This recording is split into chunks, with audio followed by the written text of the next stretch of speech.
జగదీష్ గారితో మాట్లాడదాం. జగదీష్ గారు నమస్తే అండి. జగదీష్ గారు, ఇందులో ఎలాంటి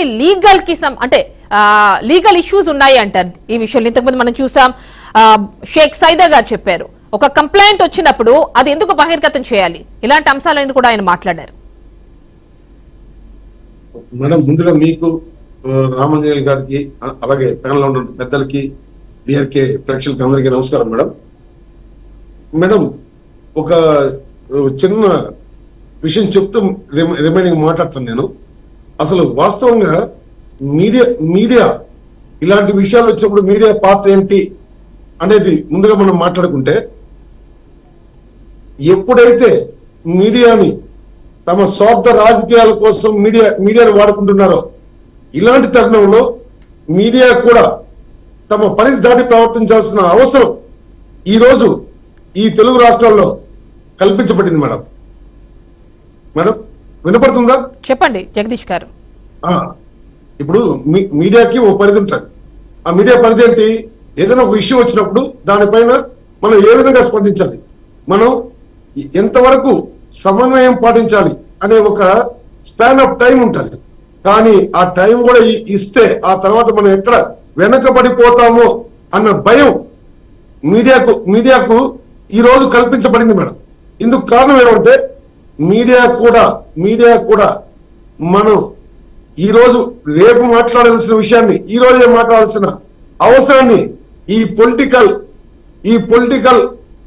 అంటే ఈ రాజకీయ నాయకులు మీడియాను ఓన్ చేసుకుని తమ రాజకీయ అవసరాల కోసం మీడియాను వాడుకుంటే ఈ తరుణంలో ఎక్కడ మనం వెనకబడిపోతామో అన్న భయంతో రేపు లేదు మొన్నడే మాట్లాడాల్సిన విషయాన్ని ఈ రోజే మాట్లాడాల్సిన దౌర్భాగ్యం ఈ రోజు మీడియాలో ఉంది. మేబీ తెలుగు రాష్ట్రాలు అది ఎక్కువగా ఉందని నా ఉద్దేశం. అంటే జగదీష్ గారు 3 రోజులుగా ఇష్యూ నలుగుతోంది అండ్ ఒక క్లారిటీ కావాలి ప్రజలకు కూడా, ఇలాంటి ఇష్యూస్ బాగా వైరల్ అయినప్పుడు. సో ఈ నేపథ్యంలోనే ఇలాంటి డిబేట్స్ కావచ్చు. ఓకే మేడం, ఇప్పుడు విజయసాయి రెడ్డి గారు ఒక ఎంపీ, రాజ్యసభ సభ్యులు, గౌరవప్రదమైన ఒక ఉన్నతమైన పదవిలో ఉన్నటువంటి వ్యక్తి పైన ఒక వ్యక్తి నా భార్య గర్భానికి ఆయనే కారకుడు అని చెప్పి ఒక వ్యక్తి కంప్లైంట్ ఇచ్చాడు. ఇదే ఇష్యూ, ఇప్పటి వరకు ఇదే ఇష్యూ. ఆ తర్వాత రిమైనింగ్ అంతా వచ్చాయి. అయితే అక్కడ వరకే ఆకుండా విజయసాయి రెడ్డికి తండ్రిగా ఆపోతున్న విజయసాయి రెడ్డికి శుభాకాంక్షలు అని చెప్పి ఆ తర్వాత దీన్ని పొలిటికల్ ఇష్యూ చేసి మనం ఈ గత నిన్నటి నుంచి మనం చూస్తూనే ఉన్నాం. అయితే ఇక్కడ ఒక చిన్న విషయం మేడం, శాంతి గారు కావచ్చు, విజయసాయి రెడ్డి కావచ్చు, మధుమోహన్ కావచ్చు, ఎవరైనా సరే వాళ్ళ రెస్పాన్సిబిలిటీని మర్చిపోయి వాళ్ళ వ్యక్తిగత స్వార్థం కోసం చేసిన పనులు ఈ రోజు మీడియాలో చిరువులు పొలవలై మనం మాట్లాడుకునే స్థాయికి దిగజారిపోయాయి. వాస్తవంగా విజయసాయి రెడ్డి పైన, ఒక ఎంపీగా ఉన్న విజయసాయి రెడ్డి పైన వచ్చిన అభియోగాన్ని ఆయన ఇమీడియట్ గా ఒక వ్యక్తి మా పైన ఈ విధమైనటువంటి కంప్లైంట్ ఇచ్చాడు, దాని గురించి నేను మాట్లాడేటప్పుడు అది తప్పుడు కంప్లైంట్, అతను చేసింది తప్పుడు ఫిర్యాదు, కనుక నేను దీనికి సమాధానం చెప్తున్నాను అని సమాధానం చెప్పుకుంటే చాలా బాగుండేది. కానీ దీన్ని రాజకీయం చేయడానికి ఆయన కూడా తన వంతు కృషి చేశాడు. ఎలాగా? కులాన్ని ఆపాదించి, అదేవిధంగా ఒక మహిళల గురించి ఇంత నీచగా మాట్లాడతారా, మీ ఇళ్లలో మహిళలు లేరా, ఈ మీడియా మొత్తం ఒక కులానికి సంబంధించిన మీడియా, ఇలా మాట్లాడుతూ వచ్చాడే గాని వాస్తవాన్ని మాత్రం వివరించలేకపోయారు. ఆయన ఒక రాజ్యసభ సభ్యుడిగా తన పైన అభియోగం వచ్చినప్పుడు దానికి సంబంధించిన వాస్తవాన్ని ఆయన మాట్లాడితే చాలా బాగుండేది. ఇక లీగల్ గా ఈ ఇష్యూ విషయానికి వస్తే, మధుమోహన్ తన భార్య పైన ఈవిడ నేను లేనప్పుడు వేరే వాళ్ళతో అక్రమ సంబంధం పెట్టుకుంది, తద్వారా ఆమె కన్సీవ్ అంటే గర్భం దాల్చింది, సో నన్ను మోసం చేసింది కాబట్టి ఈవిడ పైన చర్య తీసుకోవాలి, ఈవిడ పైన చట్టపరంగా చర్య తీసుకోవాలని చెప్పి ఆయన కంప్లైంట్ పెట్టాడు. అయితే ఈ కంప్లైంట్ విషయానికి వస్తే ఈరోజు శాంతి గారు మాట్లాడుతూ, నేను ఎస్టీ ట్రైబల్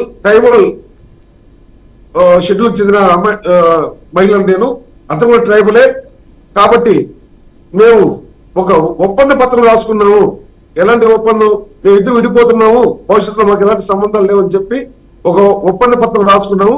తద్వారా నేను ఇంకో వ్యక్తితో సహజీవనం అంటే ఇంకో వ్యక్తితో సహజీవనం గడుపుతున్నాను అని చెప్పింది ఆవిడ.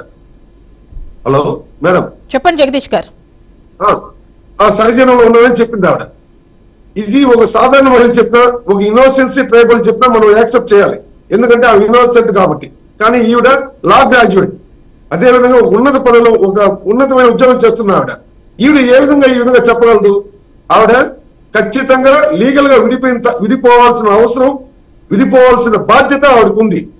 కానీ ఆవిడ కూడా తను ఈ విషయాన్ని పక్కన పెట్టి మేము ఒక ఒప్పంద పత్రం రాసుకున్నాము అంటే అది ఇల్లీగల్, వాళ్ళు విడిపోయినట్టు కాదు.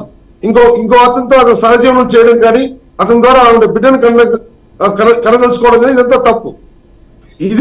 ఇది ఒక యాక్సెప్ట్ అయితే, విజయసాయి రెడ్డి గారు ఈరోజు డిబేట్ లో మాట్లాడుతూ అత్యంత నీచంగా, అత్యంత సభ్య సమాజం తలదించుకునే విధంగా ఆయన ఏం మాట్లాడతాడు? మీడియా వాళ్ళని అరే తురే అని మాట్లాడాడు. ఎవరైనా నోటీస్ చేస్తారో లేదో నాకు తెలియదు, కానీ ఇక్కడున్న పెద్దలు కూడా వింటారు.